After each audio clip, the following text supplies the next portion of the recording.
बात यह है कि जहां पे एक आम शख्स किसी भी बैंक के पास जाता है, 5 या 10 लाख लोन उसे चाहिए, तो उसे कहा जाता है कि आपको ये फॉर्मेलिटीज़ पूरी करनी होगी। और फॉर्मेलिटी पूरी करते करते उसकी कमर जो है कभी कभी टूट जाती है और उसके बावजूद उससे कहा जाता है कि हम आपको लोन नहीं दे सकते हैं। ऐसा भी बहुत दफ़ा देखा गया है कि एक आम शख्स है, उसे सिर्फ 1 लाख रुपए की दरकार है, बैंक से लोन लेने के लिए जाता है तो उसे नहीं मिलता है। जो ईडी है उन्होंने मनी लॉन्ड्रिंग एक्ट जो है 2002 के तहत जो है एक संगीन मालियाती धोखाधड़ी के सिलसिले में जम्मू कश्मीर के श्रीनगर में वाक़िया खुसूसी अदालत में एक मुकदमा दायर किया है, जिसे अदालत ने समाअत के लिए कबूल भी किया है। मैं आपको बताना चाहूंगा कि एक सरकारी बयान के मुताबिक ईडी श्रीनगर जोनल ऑफिस ने मनी लॉन्ड्रिंग एक्ट के तहत एक मुकदमा जो है स्पेशल कोर्ट श्रीनगर में दर्ज किया है, जो कैनरा बैंक फ्रॉड केस से मुतल्लिक है। ये मुकदमा जो दर्ज किया गया है, इसमें जो साबिक ब्रांच मैनेजर है कैनरा बैंक के, वो मुलव्वस है। और मैं आपको बता दूं कि जिन लोगों को लोन दिया गया था, कुछ नाम सामने आए, जैसे MSC टूर एंड ट्रैवल जिसको शाहनवाज शाह चलाते हैं। इसके अलावा मोहम्मद परवेज मुगल जिनके नाम पे रफेल वर्ल्ड है, श्रीनगर में चलाते हैं। मोहम्मद अशरफ युतू है जिनके नाम पे रफार टूर एंड ट्रैवल्स है, बडगाम में ये मुकीम है। सईद कौसर नियाज है जो सईद टूर एंड ट्रैवल्स चला रहे हैं श्रीनगर में। रईस मंजूर दर्जी इसमें है जो रईस टूर एंड ट्रैवल्स के नाम से चलाते हैं। मुदस्सिर वानी इसमें है जो ट्रैवलिंग किंग के नाम से जो है एक फर्म चलाते हैं। इरफान रशीद खान है जो JK मक्का के नाम से जो है एक ज्वेलरी शॉप उनकी है राजौरी कदल में, वहां चलाते हैं। इशफाक अहमद जरगर इसमें है जो निका ऑर्नामेंट्स के नाम पे श्रीनगर में एक दुकान चलाते हैं। और खलील अहमद मुगल इसमें जो JK गोल्ड ज्वेलरी के नाम पे राजौरी में जो है एक दुकान चलाते हैं। ये कार्रवाई जो है माइसमा पुलिस स्टेशन श्रीनगर की तरफ से मुदस्सिर एक FIR जो दर्ज की गई थी उसकी बुनियाद में की गई है, जिसमें इन अफराद पर कैनरा बैंक बदशाह चौक श्रीनगर में तकरीबन 5.95 करोड़ रुपए का नुकसान पहुंचाने का इल्जाम लगाया है। ईडी की तहकीकात से इंकिशाफ हुआ कि साल 2014 में मज़कूरा अफराद ने उस वक्त के ब्रांच मैनेजर मक्तीनाथ डोली की जो है मिली भगत से जाली कारोबारी इदारों के नाम पर जो है तकरीबन 30 करोड़ रुपए के कर्जे मंजूर कराए। इन कर्जों के लिए जाली और फर्जी दस्तावेजात जो है वो इस्तेमाल किए गए और बाद में ये रुकूमत जो है मुख्तलिफ बैंक खातों में मुंतकिल करके जाती मफादत के लिए इस्तेमाल किए गए हैं। मैं आपको बताना चाहूंगा ये कर्जे बैंक की पॉलिसी के खिलाफ जारी किए गए और साल 2016 में से नॉन परफॉर्मिंग एसेट बन गए हैं, जिनसे बैंक और अवामी खजाने को नुकसान पहुंचा। इसमें मैं ये बताना चाहूंगा कि 2016 से ही इन लोगों में से बहुत जो है वो बैंक में जो है किस्त नहीं भरते थे और सीधे तौर पर ये अवाम का भी और बैंक का भी और सरकार का भी नुकसान है। और इन लोगों के खिलाफ अगर कार्रवाई की गई, लेकिन मुदस्सिर आपको मैं आपको बताना चाहूंगा ऐसे कई एक लोग हैं जो इस तरह के फ्रॉड करते हैं, जहां पर हमें इन लोगों को मोर्द इल्जाम ठहराते हैं। वहां पे मैं आपको बताना चाहूंगा जो बैंक के मुलाजमीन हैं वो भी इसमें काफी जो है वो जिम्मेदार होते हैं, क्योंकि उनकी मिली बकत के बगैर ये पॉसिबल नहीं है। आपने देखा होगा कि पास्ट में बल्कि कुछ महीने पहले हमने देखा इस तरह के कई केस जो है हमारे सामने आए, जिसमें हमने देखा कि किस तरह से लोग जो है फ्रॉड लोन निकालते हुए पकड़े गए। बाद में FIR भी दर्ज हुआ और जब टीम के बारे में जानने की कोशिश की गई इसमें कौन मुलव्वस है, तो सीधे तौर पर बात सामने आई कि इसमें बैंक के मुलाजिम मुलव्वस है। जी मुदस्सिर जी, जैसे कि हम जानते हैं कि बहुत सारे लोगों को हाजात रहते हैं जिन्हें बैंक से लोन की ज़रूरत होती है, लेकिन वो कई चक्कर लगाते हैं, कई प्रोसेस या फॉर्मेलिटीज़ को भी वो पूरा कर देते हैं और आखिर पे उनसे कहा जाता है कि आपको जो है लोन नहीं मिल सकता, क्योंकि हमारी जो इंटरनल पॉलिसी है उसके मुताबिक आप हमारी लोन के लिए एलिजिबल नहीं हैं। और दूसरी तरफ हम देखते हैं कि करोड़ों का रुपया आराम के साथ आप जो है दानगी करके बैंक से निकालने में कामयाब हो जाते हैं। क्या ज़रूरत है ऐसे इकदाम उठाने की कि एक जेन्युइन बोरोवर जो होता है उसको लोन मिले और ऐसे केसेस ना हो आइंदा?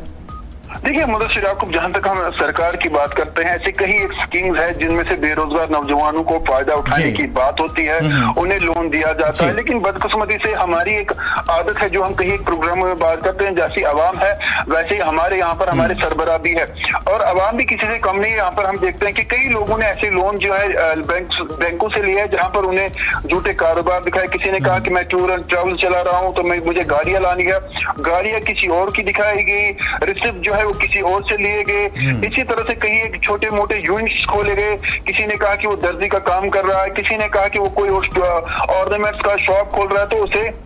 इसके लिए लोन दरकार है। कई लोगों ने अपने घरों के अंदर जो है दिखाया कि उनके घरों के अंदर कारोबार यूनिट चलते हैं और बाद में उन्होंने जो है मशीनरी या कोई भी चीज इसी तरह से जो है लोगों से खरीद के ली और उन्होंने बैंक से कर्जा लिया। और जो जेन्युइन केसेस थे, जो सच में काम करना चाहते थे, जिनके घरों के अंदर सच में यूनिट थे या बाहर थे या कोई दुकान छोटी नहीं थी, उन्हें नहीं मिला। और जो इसमें फ्रॉड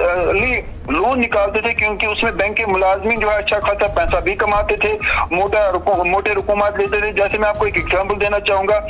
कई दिन पहले मेरे पास एक केस आया, एक जेन्युइन शख्स था जो लोन निकालना चाहता था इस हवाले से कि वो एक छोटा मोटा कारोबार के हवाले से अपने घर के ही अंदर जो है काम करना चाहता था। जब उसे लोन नहीं मिला तो उसे 10 लाख के बजाय करीबन 35,000 पहले उसे जो है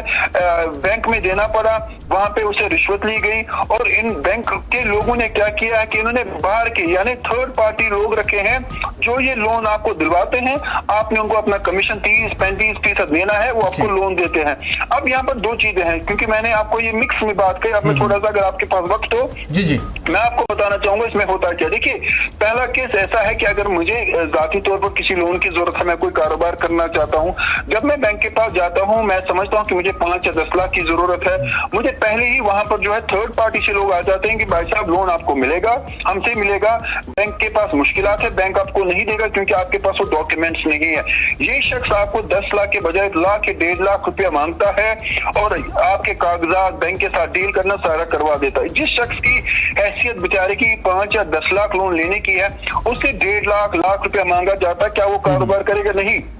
और इसी वजह से वो बेहतर समझता है कि अगर उसके पास 5-8 लाख रुपए आए हैं, बेहतर है कि वो उनको खुद ही इस्तेमाल करे, क्योंकि उससे पहले ही जो है 1.5 लाख लिया गया है, वो उसके लिए 1.5 लाख नहीं 1.5 करोड़ के बराबर है। दूसरा इसमें क्या होता है कि जो इसमें फ्रॉडलेंटली लोन लेते हैं, उन्हें पता होता है कि उन्हें किस तरह से काम करना है, कौन लोग इसमें मुलव्वस है, कहाँ पे जाना है, किससे कौन सा डॉक्यूमेंट लेना है। जैसे इसमें GST की हम बात करें या आपने कोई सर्टिफिकेट बनानी है, वो कहाँ से लानी है।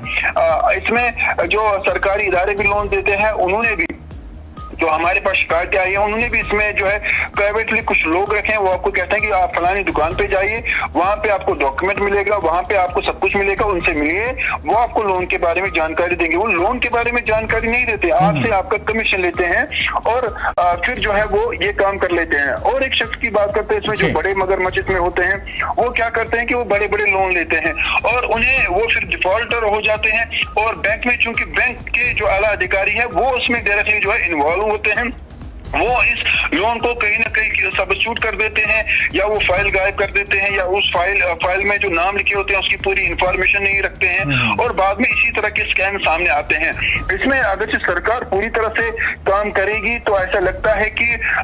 शायद जो बैंकों के पास रुकूमात होते हैं, हर बैंक के पास, उसमें आधे जो रुकूमात है वो बड़े मगरमच्छों ने जो है खाए हैं और बाद में वो पैसा नहीं भरते हैं। और इसमें जो पिस्ता है मुदस्सिर याकूब, वो वही पिस्ता है जिसके लिए सरकार रोज रोज एडवर्टाइजमेंट चलाती है कि हमें छोटे लोगों के लिए या उन लोगों के लिए जिनके पास कारोबार नहीं है, उनके पास स्कीम्स है, लेकिन उन स्कीम्स का भी फायदा वही मगरमच्छ उठाते हैं जिन्होंने बैंकों में पहले से ही इस तरह के लोन निकाले हैं और सरकार को और बैंकों को चूना लगाया है। जी, आखिर पे आपसे ये जानना चाहूंगा, चूंकि आज हम लोन की बात कर रहे हैं इस प्रोग्राम के सेगमेंट में, तो कुछ माह पहले एक सीनियर पुलिस ऑफिसर ने ट्वीट किया था कि मैं गया था HDFC बैंक के पास, मैंने वहां पे लोन की एप्लीकेशन डाली थी, लेकिन उन्होंने मुझे लोन देने से इनकार कर दिया क्योंकि मुझे कहा गया कि हम पुलिस वालों को लोन नहीं देते। और बाद में ये भी जो है बातें सामने आई कि बैंक के पास, हर एक बैंक के पास एक अनरिटन रूल है कि पुलिस, वकील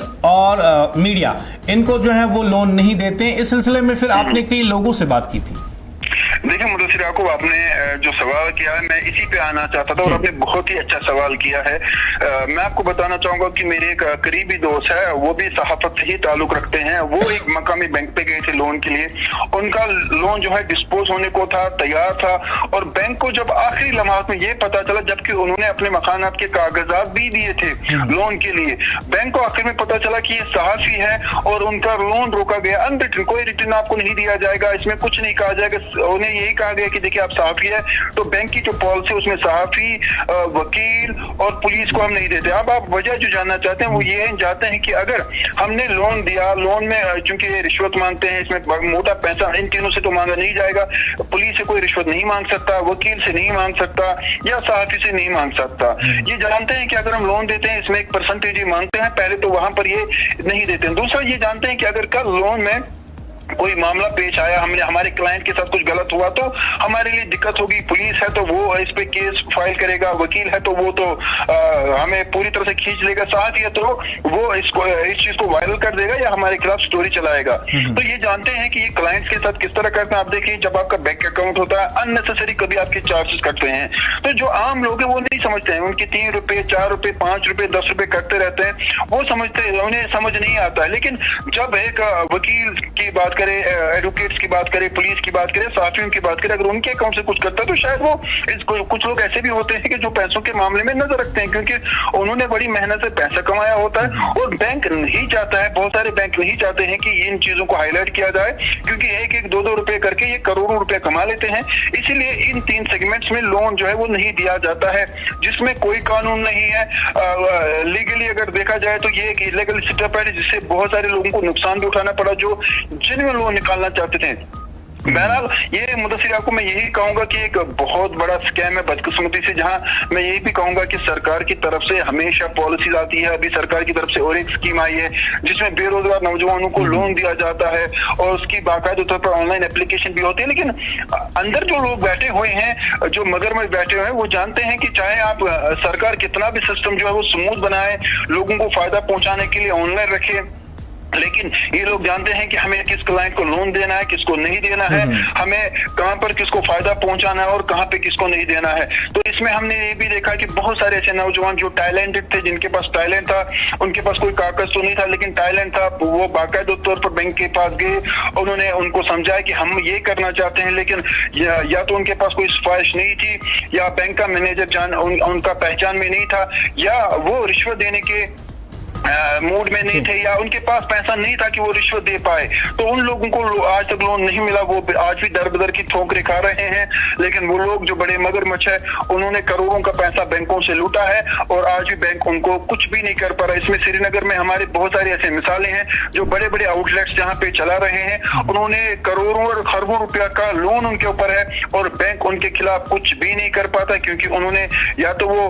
मैं माफी चाहूंगा ऑनरेबल हाई कोर्ट से जो है वो स्टे का ऑर्डर लाते हैं या वो बैंक के मुलाजमी जो बड़े हैं उन्हें रिश्वत देते हैं या इस तरह के मामले करते हैं, उनके ऊपर कोई हाथ भी नहीं डालता है। ये बड़े एग्जांपल्स हमारे यहाँ पर है और जब छोटा कोई निकाले तो उसके घर पे ताला लग जाता है।